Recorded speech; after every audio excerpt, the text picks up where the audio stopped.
All right. So James is asking, was a l- levirate marriage compulsory in first century Galilee and Israel to Pharisees too?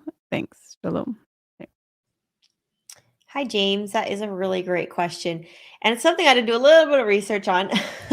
Not saying I got the greatest answer, but I did find something. So I hope this sort of kind of answers your question.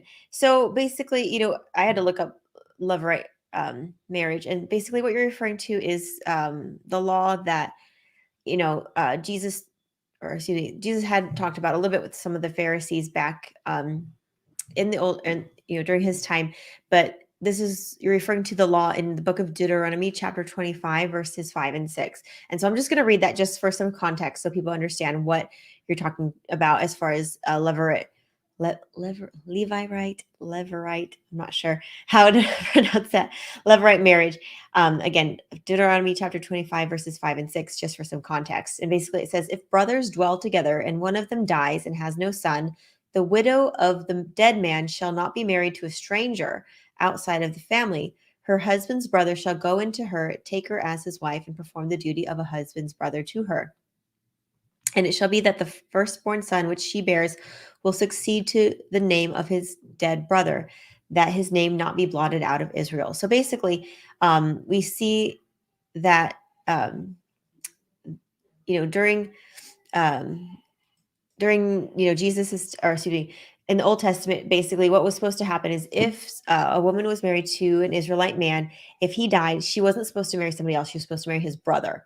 And we kind of see something similar in the story, about, the Pharisees were kind of trying to tempt Jesus with this kind of a question.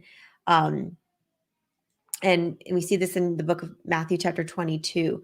And if you go down to verse uh, 23, actually this was the not the Pharisees but the Sadducees, because the Sadducees didn't believe in the resurrection.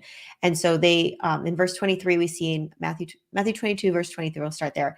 It says, the same day the Sadducees who say that there is no resurrection came to him, Jesus, and asked him. So this would have been first century Israel, basically saying, teacher, Moses said that if a man dies having no children, his brother shall marry his wife and raise up offspring for his brother. Now there were with us 7 brothers. The first died after he had married, and having no offspring, led his wife to his brother. Likewise, the second, third to the 7th. Last of all, the woman died also. Therefore, in the resurrection, whose wife of the 7 shall she be? For they all had her. And so they're trying to tempt Jesus and be like, okay, if you say, people are going to resurrect and go to heaven, well, when they resurrect and go to heaven, whose spouses are there? But of course, Jesus understands all things. And in verse 29, Jesus answered to them and said, you are mistaken, not knowing the scriptures nor the power of God. For the resurrection, they neither marry nor are given in marriage, but are like the angels of God in heaven. And then, of course, Jesus talks about concerning the resurrection of the dead. Have you not read what was spoken to you by God, saying, I am the God of Abraham, the God of Isaac, and the God of Jacob? God is not the God of the dead, but of the living. So basically, Jesus talks about, that even if people had to participate in that compulsory, or excuse me, in, the levirate marriage, that it didn't matter how many spouses you may have had on earth during your time, because when we go to heaven, we're not really going to be married. It's going to be a different thing. We don't really know how heaven is going to be. It's going to be wonderful, but it's not going to be exactly how it was on earth, because in earth there was, there was sin. And so when we go to heaven, it'll be a totally different thing. And so I hope that answers your question as far as, did they practice it? I do believe that they did, because in the book of Mark, chapter 10, in verse 2, we see the Pharisees asking Jesus a different question about marriage. They ask him, is it lawful for, to write a what's it called? A note of divorcement. And so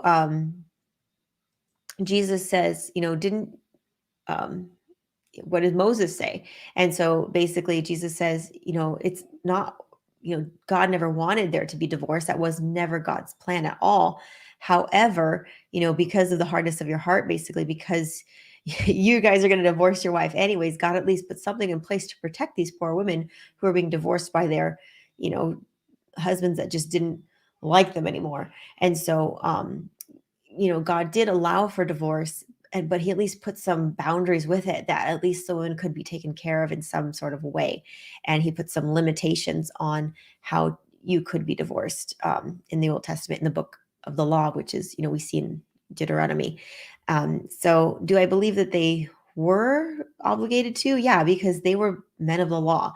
And the law said, like I said, in Deuteronomy 25, that they had to, they would have had to do so. So I believe that, yeah, the Pharisees and those Israelites in the first century in Israel probably would have had to participate in this. And that's also probably why, the Sadducees brought up, this idea of this type of marriage, because, they talked about it. It was obviously something that was still going on. And I think that if anybody would have kept the law, the law of Moses in that way, I think it would have been a Pharisee. So my answer would be biblically, probably, yeah. And I know that was kind of a lot to say a little, but I hope that answers your question.